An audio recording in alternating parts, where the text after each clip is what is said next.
Hello hello. आज मैं start करने वाली हूँ फीटल सर्कुलेशन। तो लेट्स गेट स्टार्टेड।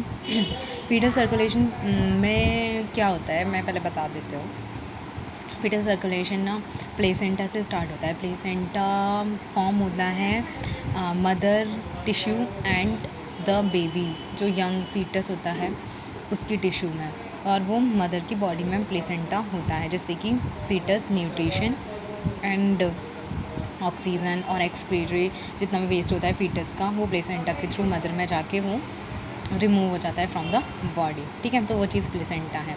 तो प्लेसेंटा से स्टार्ट करते हैं। ठीक है, फीटल सर्कुलेशन। प्लेसेंटा एक सेपरेट वीडियो है, वो आपको शायद पता ही होगी, या फिर मैं देखूँगी अगर मैं बनाती हूँ। तो प्लेसेंटा स्टार्ट करते हैं। वो फीटल सर्कुलेशन स्टार्ट करते हैं तो प्लेसेंटा से स्टार्ट होगी। प्लेसेंटा से मदर की बॉडी से ये जो फीटल सर्कुलेशन है ये फीटस के अंदर हो रहा है, फीटस की बॉडी में। तो मदर की बॉडी से जो प्लेसेंटा अटैच है और फीटस की बॉडी से जो प्लेसेंटा अटैच होता है उसका बॉडी का पूरा वो है कि कैसे कैसे सर्कुलेशन होता है। स्टार्ट करते हैं। प्लेसेंटा से जो ऑक्सीजनेटेड ब्लड है, मदर की बॉडी से जो प्लेसेंटा के थ्रू ऑक्सीजनेटेड ब्लड आ रहा है वो किससे जाएगा? अम्बलाइकल वेन से। अम्बलाइकल वेन से वो फीटस की बॉडी में जाएगा। ठीक है, फीटस की बॉडी में जाएगा जाएगा जाएगा। ये उस फीटस का अम्बलाइकस है। अम्बलाइकस के थ्रू वो सबसे पहले जाएगा लिवर में। फीटस के लिवर में सबसे पहले ऑक्सीजनेटेड ब्लड जाता है, ये हमेशा याद रखिएगा। ठीक है, उसके बाद ना जैसे ही वो लिवर को सप्लाई करता है तो और वो ना इसके साथ क्या नाम है इसका, inferior vena cava. Inferior vena cava से उसका एक पोर्शन इन्फीरियर वेना कावा में मिल जाता है और एक पोर्शन वो जो ऑक्सीजन प्योर ऑक्सीजन ब्लड है वो लीवर को सप्लाई करता है, लीवर को। ठीक है, और वो ना उसके साथ बाइफर्गेशन हो जाता है with the inferior vena cava. यहाँ पे लिख रहा होगा शायद यहाँ पे। ठीक है, इन्फीरियर वेना कावा। उसके बाद ये जो ऑक्सीजनेटेड ब्लड और डीऑक्सीजनेटेड ब्लड का मिक्सिंग है, यहाँ पे क्या बनता है? डक्टस वेनोसम, इसको बोलते हैं डक्टस वेनोसम। ठीक है, फिर आगे चलते हैं। ये जो इन्फीरियर वेना कावा से ये जो मिल चुकी है यहाँ पर, कौन सी? अम्बलाइकल वेन जो लिवर में थी वो इन्फीरियर वेना कावा यहाँ पे आ रही थी, दोनों मीट करती हैं जहाँ पे वो बनाती हैं डक्टस वेनोसम। वो आगे जाती हैं हार्ट में। हार्ट में इन्फीरियर वेना कावा खुलती है कहाँ? राइट आर्ट्रियम में।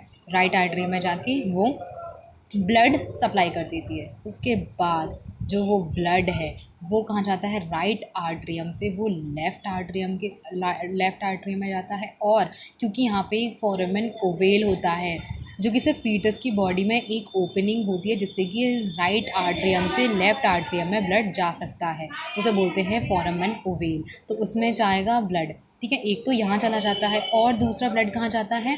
हमारे हमेशा राइट आर्ट्रियम से ब्लड हमेशा राइट वेंट्रिकल में ही जाता है, तो वो वैसा का वैसा ही जाएगा क्योंकि वहाँ पे वॉल्स के थ्रू वो एंटर करेगा। ओपनिंग है तो जाएगा ही ऑब्वियसली। कोई भी लिक्विड है फैला गया है आपने कहीं पे तो वो तो हर रास्ता अपनाएगा नहीं, जहाँ वो जाता है वहीं जाएगा।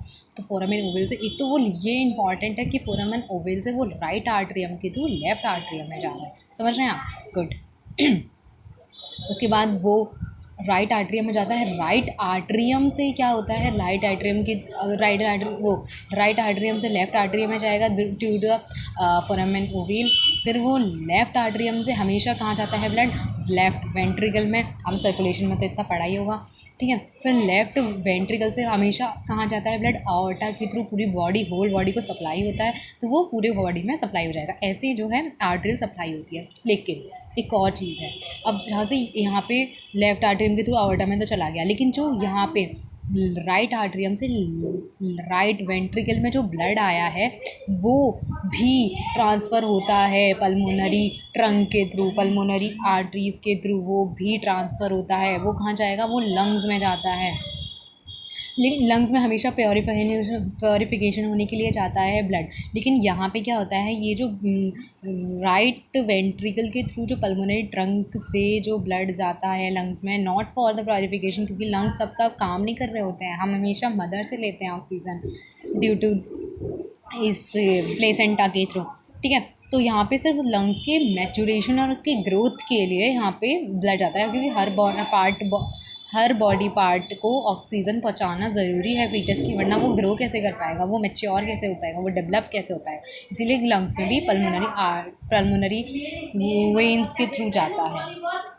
ठीक है, बस यहाँ पे देखिए आप, यहाँ पे थोड़ा फ्लो चार्ट के थ्रू में समझाया हुआ है कि यहाँ से ना प्लेसेंटा से ब्लड जो आ रहा है ऑक्सीजनेटेड ब्लड अम्लाइकल वेन में, अम्लाइकल वेन से कहाँ जाएगा, लिवर में जाएगा, लिवर से वो इन्फीरियर वेना कावा में चला जाता है due to the ductus venosus के थ्रू। ठीक है, उसके बाद फिर वो इन्फीरियर वेना कावा के थ्रू राइट आर्टरियम में जाता है, फिर लेफ्ट आर्टरियम में जाता है, लेफ्ट आर्टरियम के बाद लेफ्ट वेंट्रिकल में जाता है। जैसे मैंने बताया था ऑक्सीजनेटिव ब्लड की बात हो रही है, फिर ये आर्टा के थ्रू पूरी होल बॉडी में फैल जाएगा, फिर वो होल बॉडी से अम्लाइकल आर्टरीज़ के थ्रू फिर प्लेसेंट में जाएगा फॉर द प्योरीफिकेशन। लेकिन यहाँ पे जब वो राइट आर्टरी में जाता है तो वो एक तो फोरामेन ओवेल के थ्रू लेफ्ट आर्टरी में जाता ही है, लेकिन राइट आर्टरियम के थ्रू राइट वेंट्रिकल में भी जाएगा ड्यू टू देयर जैसा उसका नेचर है, बाय नेचर। ठीक है, तो फिर वो वेंट्रिकल में जाएगा, फिर उसको पल्मोनरी ट्रंक में जाएगा, फिर लंग्स में जाएगा फॉर ओनली ग्रोथ। ठीक है, फिर वो पल्मोनरी वेन्स के थ्रू फिर वो राइट आर्टरियम में आएगा, क्योंकि उसका काम है ऑक्सीजन ब्लड लाना। वो राइट आर्टरियम के थ्रू फिर लेफ्ट वेंट्रिकल में जाएगा, फिर आर्टा के थ्रू फिर वो होल बॉडी में जाएगा। और जब वो यहाँ पे पल्मोनरी ट्रंक के थ्रू आर्टा में जाता है, जैसे ही उसे मतलब जैसे ये है आपकी आर्टा, ऐसे आर्च ऑफ आर्टा, और ये जब आपकी पल्मोनरी वेन है, प्राइमरी ट्रंक है, वो जो उसे क्रॉस करती है ना, तो यहाँ पे ये जो चीज़ें, यहाँ पे जो मीट होता है वहाँ पे ना डीऑक्सीजनेटेड ब्लड इसमें मिल जाता है, और उसको बोलते हैं डक्टस आर्ट्रियोसिस, उस चीज़ को बोलते हैं। फिर वो आर्टा के थ्रू फिर होल बॉडी में जाएगा, होल बॉडीज़ के थ्रू फिर वो अम्लाइकल आर्टरी में जाके अम्लाइकल आर्टरी से प्लेसेंटा में जाएगा फॉर द ऑक्सीडेशन। यहाँ पे चेंजेस हैं जो कि आफ्टर बर्थ हार्ट के होते हैं, या जो भी फीटस में चेंजेस होते हैं वो चीज़ हैं। अम्लाइकल आर्टरी किस में चेंज हो जाती है, मीडियल अम्लाइकल लिगामेंट में। यहाँ पे देखिए अम्लाइकल वेन किस में चेंज हो जाती है, लिगामेंट टेरेस में। डक्टस वेनोसस किस में चेंज हो जाता है, लिगामेंटम वेनोसम में, सॉरी। डक्टस आर्ट्रियोसिस किस में चेंज हो जाता है, लिगामेंटम आर्ट्रियोसम में। और फोरामेन ओवेल किस में चेंज हो जाता है, ये बंद हो जाता है आफ्टर बर्थ, और ये बन जाता है फोसा ओवेलिस, सिर्फ एक फोसा सा रह जाता है। और ये जो तीन हैं, डक्टस वेनोसस, डक्टस आर्ट्रियोसस और फोरामेन ओवेल, ये तीनों शंट्स बोले जाते हैं, ये यहाँ लिखा हुआ है। ठीक है, थैंक यू।